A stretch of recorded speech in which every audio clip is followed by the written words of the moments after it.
Başda şəhid ailələrimiz, veteranlarımız, qazilərimiz, vuruşan oğullarımız, hal-hazırda sərhəddə olan əsgərlərimiz, zabitlərimiz olmaqla bütün Azərbaycan xalqını, əmilərimizi, dayılarımızı, qohum-əqrəbamızı, ana-bacılarımızı, valideynlərimizi, evlatlarımızı, sevdiklərimizi, yaxınlarımızı, qohum, qonşu, dost, tanış, tələbə, şagird, bizi istəyən, istəməyən hər kəsi, bütün ümməti Muhammədi, bütün xalqımızı Qurban Bayramı münasibətilə təbrik edirik.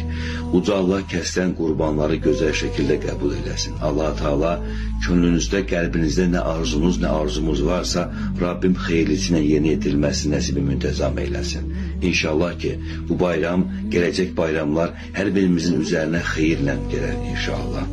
Allah Teala bizi nəzərdən ayırmasın. Heç kimə, heç kəsə möhtac etməsin. Unutmayaq, kəsdiyimiz heyvanların əti, qanı Allaha çatmaz. Allaha çatan niyyətimizdir. Niyyətimiz saf olsun